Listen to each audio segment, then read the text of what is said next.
আজকের ভিডিওতে আমরা বর্ডার রাউন্ডেড কর্নার সম্পর্কে জানবো। প্রথমে কোশ্চেন সবার মনে চলে আসে, আমি জানি একসময় আমারও আসতো, যে বর্ডার রাউন্ডেড কর্নার শিখলে আমরা কি কি কাজ করতে পারি। সো তাদের জন্য আমি কিছু এক্সাম্পল রাখছি যে আপনি যে কোনো ওয়েবসাইট বিল্ড আপ করতে গেলে আপনার বিভিন্ন শেপের দরকার হয়। সো সেই সব শেপের যদি ডিজাইন করতে চান তাহলে আপনার বর্ডার রাউন্ডেড কর্নারের হেল্প নিতে হবে। এই যে এটা একটা স্কোয়ার শেপ, তার মানে এখানে ডিফারেন্ট শেপ, এটাও দেখেন ডিফারেন্ট শেপ। সো এই শেপগুলো আপনি খুব সহজেই বিল্ড আপ করতে পারবেন যদি আপনার কনসেপ্ট ক্লিয়ার থাকে। সো আমরা প্রথমে থিওরিটিক্যাল জানবো, তারপর আমরা কোডিং পার্কে চলে যাব। সো থিওরিটিক্যাল পার্কের যদি দেখাই আপনাদের, তাহলে হচ্ছে এখানে যে জিনিসটা বলতেছে, আমাদের প্রথমে জানতে হবে সিএসএস রাউন্ডেড কর্নার বেসিক্যালি কি। রাউন্ডেড কর্নার কি? রাউন্ড করা মানে কোনো কিছুকে একটু ধরেন, আপনাদের একটা এক্সাম্পল দেয়, ধরেন এটাকে আমি একটা জাস্ট আপনি এটা চিন্তা করেন, এটা কিন্তু একটা স্কোয়ার শেপ। আপনি যদি এইখানে দেখেন, এখানে কিন্তু খুব একটা শার্প, এখানে কিন্তু শার্প, বাট এইখানে যদি আমরা এইভাবে রাউন্ড করে দিতাম, এই যে এটাকে বলে রাউন্ড, এই যে এটাকে হালকা গোলাকার আর কি, দেখেন এটা রাউন্ড। এই যে এখানে দেখতে পাচ্ছি একটু রাউন্ড, এখানে দেখতে পাচ্ছি রাউন্ড, এখানে আবার যদি এই যে একদম কিন্তু ফুল রাউন্ড, যদিও একদমই অ্যাকুরেট গোল হচ্ছে না। সো এটা কিন্তু এই যে ফুল রাউন্ড, ঠিক আছে। সো এই কাজগুলোই আমরা দেখব।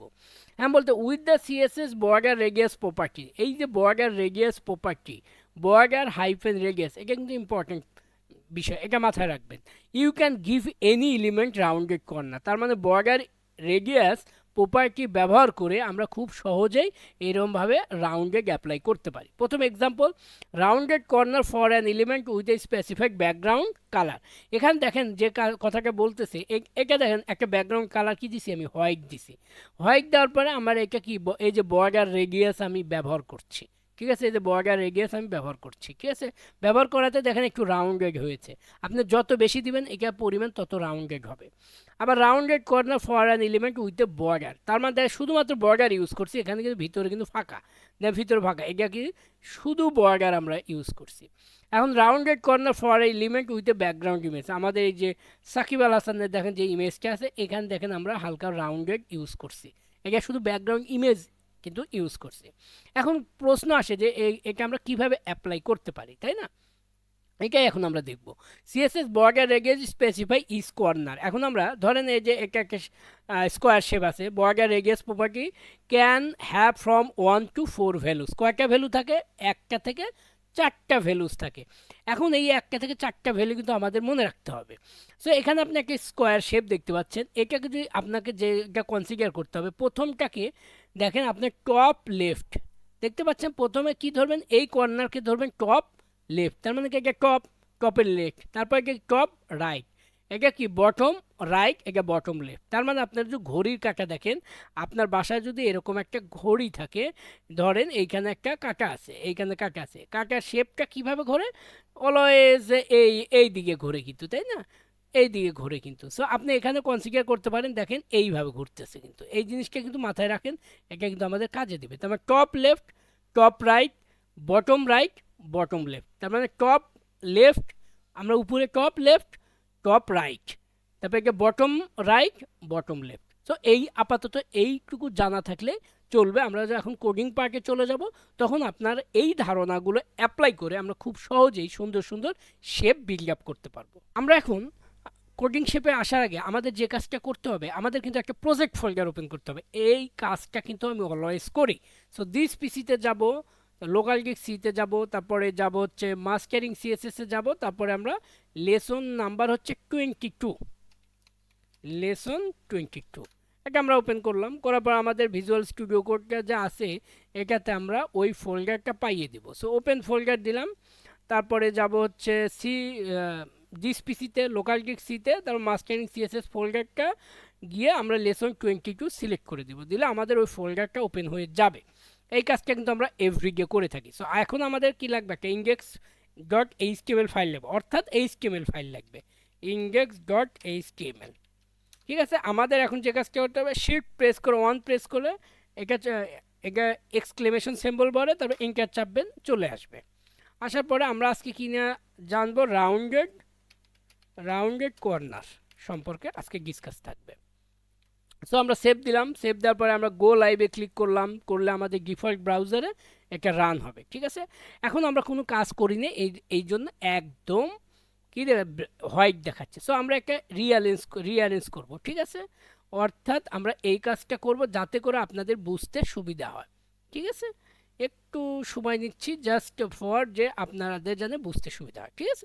সো ধরেন এটা হচ্ছে আমাদের ব্রাউজার, এটা কোডিং পার্ট। সো আমরা প্রথমে যে কাজটা করব, আমরা একটা বক্স নেব, ধরেন আমরা ডট বক্স 1 নিলাম, ঠিক আছে, বক্স 1 নিলাম। নেওয়ার পরে আমরা যে কাজটা করব, সে আমরা স্টাইল করবো এই বক্স 1কে, সে ডট বক্স 1।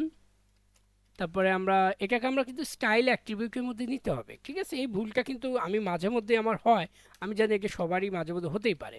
সো এর মধ্যে আমরা দেবো ধরেন একটা উইথ অ্যাপ্লাই করব, ধরেন উইথ দিলাম আমরা 300 পিক্সেল, আর হাইট দিলাম আমরা 300 পিক্সেল, ঠিক আছে। এবং একটা ব্যাকগ্রাউন্ড কালার দিই, ব্যাকগ্রাউন্ড কালার ধরেন আমরা দিলাম অরেঞ্জ। কন্ট্রোল এস দিয়ে সেভ দিলাম, দিলে দেখেন এরকম শেপ কি বিল্ড হবে, একদম লেগে আছে। এর জন্য আমরা যে কাজটা করবো, একটু চারিদিকে একটু মার্জিন দেব। সো মার্জিন দিলাম সে 40 পিক্সেল, ঠিক আছে। সেভ দিলাম, এই যে একটু মার্জিন পেলো, দেখতে পাচ্ছেন, যাতে আপনারা বুঝতে পারেন। আর একটু বাড়ায় দেই, তাহলে আপনাদের বুঝতে আরও সুবিধা হবে। সেভ দিলাম, এটা দিলাম। এখন হচ্ছে আমি কি বলছি দেখেন, এখন কিন্তু এইখানে আপনি যদি খেয়াল করেন একদম শার্প, এখানে যদি খেয়াল করেন এটা শার্প, এখানে যদি খেয়াল করেন এটা শার্প, এখানে যদি খেয়াল করেন এটা শার্প। আমি আপনাদের কি বলেছি থিওরিটিক্যাল সেকশনে, যে এটা বর্ডার, এটা হচ্ছে প্রথমে টপ বিবেচনা করবেন, এটা না, এটা হচ্ছে টপ বিবেচনা করবেন, এটা হচ্ছে বটম বিবেচনা করবেন। এটা হচ্ছে বর্ডার টপ লেফট থেকে শুরু হবে, বর্ডার টপ রাইট, তারপর border bottom right, border bottom left. তো আপনি যদি এইভাবে কনসিডার করেন তাহলে খুব সহজেই করতে পারবেন। সে এখন আমরা এই কাজটাই করব। ধরেন আমরা দেব বর্ডার টপ লেফট রেডিয়াস, তার মানে কি বর্ডার টপ লেফট রেডিয়াস, তার মানে এটাকে ধরছি। ধরেন আমরা দিলাম 10 পিক্সেল, কন্ট্রোল এস দিয়ে সেভ দিলাম, দিলে দেখেন এখানে কিন্তু শার্প হয়ে গেল, দেখতে পাচ্ছেন। আবার দিব হচ্ছে বর্ডার বর্ডার তারপর সরি, এখানে এভাবে না, আমরা দেব হচ্ছে আগেই আমরা এটা ইউজ করব না, আমরা দেব বর্ডার টপ রাইট রেডিয়াস, ধরেন দিলাম 10 পিক্সেল, কন্ট্রোল এস দিয়ে সেভ দিলাম, দেখেন এই পাশে চলে গেল। তারপরে আসবে এইখানে, এই যে বর্ডার বটম রাইট রেডিয়াস, তারপর আমরা দেব বর্ডার বর্ডার বটম, এই যে বর্ডার বটম রাইট রেডিয়াস, এখানে দেব 10 পিক্সেল। দেখেন এখন কিন্তু চেঞ্জ নাই, যখন সেভ দেবো এখানে কিন্তু চেঞ্জের চলে আসবে। কন্ট্রোলে যে সেভ দিলাম, এই যে এখানে চলে আসলো। এখন আমাদের বাদ থাকলো কোনটা, এটা হচ্ছে বর্ডার বটম, এটা হচ্ছে বটম লেফট। তো যদি আমরা এটাই দেই এখন, বর্ডার বটম হচ্ছে border bottom bottom left radius, আমরা দিলাম হচ্ছে 10 পিক্সেল, কন্ট্রোল এস দিয়ে সেভ দিলাম, দেখেন এটা হয়ে গেল। তার মানে কি, এটা border top left, border top right, তারপর border bottom right, border bottom left, তার মানে ঘড়ির কাঁটার দিকে কিন্তু ঘুরছে। সো আপনি এই বিষয়গুলো মাথায় রাখবেন। এখন ধরেন এটাতে আমরা ব্যাকগ্রাউন্ড দিয়ে কিন্তু দেখলাম, তাই না। এখন আমরা কিভাবে দেখতে চাচ্ছি, আমরা দেখতে চাচ্ছি ধরেন বর্ডার দিয়ে। সো আমরা এইটাকে আমরা কন্ট্রোল সি দিয়ে কপি করে জাস্ট ডুপ্লিকেট করে নিলাম, নিয়ে এটাকে আমরা বক্স 2 নাম দিলাম, ঠিক আছে। সো আমরা এটাতে নাম দিলাম ডট বক্স 2। তারপর আমরা দিলাম সেম উইথ হাইট, আমরা ইউজ করব সেম উইথ হাইট, আমরা দিলাম। দেওয়ার পরে আমরা দেব হচ্ছে বর্ডার বর্ডার দিলাম ধরেন 2 পিক্সেল সলিড, ধরেন দিলাম হচ্ছে অরেঞ্জ, ঠিক আছে। সেভ দিলাম, সেভ দিলে দেখেন এটা চলে আসলো, এই যে এই বরাবর চলে আসছে। সো আমরা যেটা করতে পারি 2 পিক্সেল না দিয়ে, সো আমরা ধরেন যে 10 পিক্সেল দিই, যাতে আপনাদের বুঝতে সুবিধা হয়। এই যে এই অবস্থা চলে আসলো, এবং এটারও মার্জিন দেই যথারীতি, এই যে মার্জিন 50 পিক্সেল আছে না, এটা তো আমরা মার্জিন 50 পিক্সেল দিলাম, জাস্ট যাতে একটু এই সাইডে আসে এবং আপনাদের দেখতে সুবিধা। এখন এটা দেখেন শার্প, এটাও দেখেন শার্প, এটাও শার্প, এটা। এখন যদি এটাকে আমরা বর্ডার রেডিয়াস দিয়ে দিই, যদি আমরা ধরেন যে আমরা এটাতেই অ্যাপ্লাই করতে পারি যে বর্ডার লেফট রেডিয়াস, আমরা এইগুলোই ধরেন যে টোটালি সেম জিনিসটাই আমরা কপি করে নিয়ে এসে এখানে দিলাম, কন্ট্রোল এস দিয়ে সেভ দিলাম। দেওয়ার পর দেখেন এই যে দেখেন এটাতে কিন্তু বর্ডার রেডিয়াস দেখেন শার্প কিন্তু চলে আসছে। এটা ধরেন বাড়ায় দিলাম একটু, আমরা 20 করে দিই, ধরেন এটা 20 করে দিলাম, এটা 20 করে দিলাম, এটাও 20 করে দিলাম, কন্ট্রোল এস দিয়ে সেভ দিলাম, দেখেন একটু বেশি কিন্তু শার্প হলো, ওটার চেয়ে এটা কিন্তু বেশি হলো। যে আপনি যত এটার ভ্যালু বাড়াবেন আপনি এইটার রাউন্ড তত বেশি হবে। আপনি যদি 30 দেন, দেখেন আপনি যদি 30 ইউজ করেন, সে আমরা দিলাম হচ্ছে 30, আমরা দিলাম 30 আর 30 পিক্সেল যদি ইউজ করি, সো আমরা 30 পিক্সেল দিলাম, কন্ট্রোল এস দিয়ে সেভ দিলাম। দেখেন এখানে শার্পনেস কিন্তু ধীরে ধীরে ইনক্রিজ করতেছে।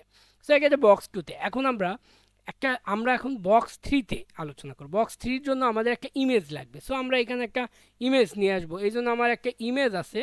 সো আমি যদি আমার ডেস্কটপে যাই, আমি একটা ইমেজ রাখছি, সেটা হচ্ছে বাংলাদেশের জান, বাংলাদেশের প্রাণ, সাকিব আল হাসান। এর ইমেজটা আমরা ইউজ করব। এখন ধরেন যে আমরা এটা কপি করে নিই, এটাকে দিব বক্স 3তে, এটাকে দিব হচ্ছে এটাতে বক্স নাম্বার দিব হচ্ছে 3, ঠিক আছে। এবং এইটার দেব হচ্ছে ইমেজ ট্যাগের আমাদের হেল্প নিতে হবে, আইএমজি। তারপরে এখান দেবো হচ্ছে ইমেজেস, এখান দেবো হচ্ছে সাকিব ডট এই ইমেজটা আমরা দিলাম। দেওয়ার পরে যদি সেভ দিই, দেখেন অনেক বড় হয়ে গেছে, ঠিক আছে। দেখেন এই যে এখন এটাকে আমরা সরিয়ে দিই, এটাকে আর দরকার নাই। দেখেন অনেক বড় ইমেজ হয়ে গেছে, যেটা অনেক দেখা যাচ্ছে। এটাকে আমরা সাইজ করবো আর কি। এখন যদি আমরা এই যে বক্স 3 দিই, ধরেন আমরা প্রথমে বক্স 3কে আমাদের একটা উইথ হাইট দিতে হবে। ডট বক্স, ধরেন যে আমরা দিলাম 3, আমরা দিলাম উইথ দিলাম হচ্ছে ধরেন 300 পিক্সেল, ঠিক আছে। সেভ দিই, কন্ট্রোল সেভ দিলে এই অবস্থা চলে আসছে উইথ। আচ্ছা, বক্স 3তে আমরা না দিয়ে আমরা বক্স 3 আইএমজিকে দিব, ঠিক আছে, আইএমজি। কন্ট্রোল এস দিয়ে সেভ দিলাম, এই যে 300 পিক্সেল চলে আসছে। সো আমরা এটাকে মার্জিন দিব, মার্জিন দিব হচ্ছে 50 পিক্সেল, তাহলে কি হবে, এই বরাবর চলে আসবে, ঠিক আছে। এখন একে আমরা যে কাজটা করব, দেখেন এটা রাউন্ড কিন্তু একদম, দেখেন আপনার কি আছে, একদম শার্প আছে, ঠিক আছে। আমরা এটাকে একটু এইরকম কি করব, রেডিয়াস দিব। কি অ্যাপ্লাই করব, রেডিয়াস, এই যে বর্ডার রেডিয়াস। সো আমরা যে কাজটা করি, এখন আমরা শর্ট হ্যান্ড রুল অ্যাপ্লাই করব। এইটার ক্ষেত্রে শর্ট হ্যান্ড রুল আমরা কি অ্যাপ্লাই করব, ধরেন যে শর্ট হ্যান্ড রুল। সো এটা আমি মার্জিনের ক্ষেত্রে যদিও আলোচনা করছি, সো আবার এগেইন আমি ডিসকাস করে দেখাবো যে কি শর্ট হ্যান্ড রুল। সেটা হচ্ছে আমরা শুধু ইউজ করব বর্ডার রেডিয়াস দিব। দেওয়ার পরে আমরা প্রথমে কি চিন্তা করছি, আমরা এটাকে চিন্তা করছি বর্ডার টপ, এগা বটম, বর্ডার টপ লেফট। তাহলে বর্ডার টপ লেফট আমরা দিলাম ধরেন 20 পিক্সেল, ঠিক আছে। তারপরে আসলো কি, স্পেস দিবেন, দেওয়ার পর বর্ডার টপ রাইট 20 পিক্সেল, তারপর কি বর্ডার বটম রাইট 20 পিক্সেল, তারপর হচ্ছে বর্ডার বটম লেফট 20 পিক্সেল। তো কন্ট্রোল এস দিয়ে সেভ দিবেন, ব্রাউজার দেখতে পাবেন। তার মানে কি, এটা হচ্ছে কি, দেখেন একটা ইমেজকে কিন্তু আমরা খুব সহজে রাউন্ডেড করতে পারি। কিসের সাহায্যে, বর্ডারে গেছে। আগেরগুলোতে একদম আপনি এভাবে চাইলে ডিজাইন করতে পারবেন, এবং আপনি শর্ট হ্যান্ড রুলও আপনি অ্যাপ্লাই করতে পারেন। তাহলে দেখেন কোডের পরিমাণ কিন্তু অনেক কমে গেল। আপনি এক লাইনে কিন্তু সকল কোডগুলো কিন্তু আপনি ইমপ্লিমেন্ট করতে পারেন। তার মানে কি, এটা হচ্ছে বর্ডার টপ লেফট, এটা কি বর্ডার টপ রাইট, এটা কি বর্ডার বটম রাইট, আর এটা হচ্ছে বর্ডার বটম লেফট। সো আপনি এই রুলসও অ্যাপ্লাই করতে পারেন, আপনি চাইলে শর্ট হ্যান্ড রুলও অ্যাপ্লাই করতে পারেন। তো আমার রিকমেন্ডেশন শর্ট হ্যান্ড রুলটা ভালো করে জানা, যাতে কোডের পরিমাণ কমে আসে। সো আশা করি এই 3টা এক্সাম্পল দেখে আপনি খুব সহজেই রাউন্ডেড কর্নার, মানে কর্নারটাকে একটু রাউন্ড করা, এই বিষয়ে আপনি ক্লিয়ার একটা আইডিয়া পেয়েছেন। আমরা এখন সেকেন্ড একটা এক্সাম্পলে চলে যাব, ঠিক আছে। সেটা ওই যে আমরা বিভিন্ন শেপ বিল্ড আপ করছিলাম, ওই শেপগুলো কীভাবে বিল্ড আপ করতে পারি সেই বিষয়টাই দেখব পরবর্তী ভিডিওতে।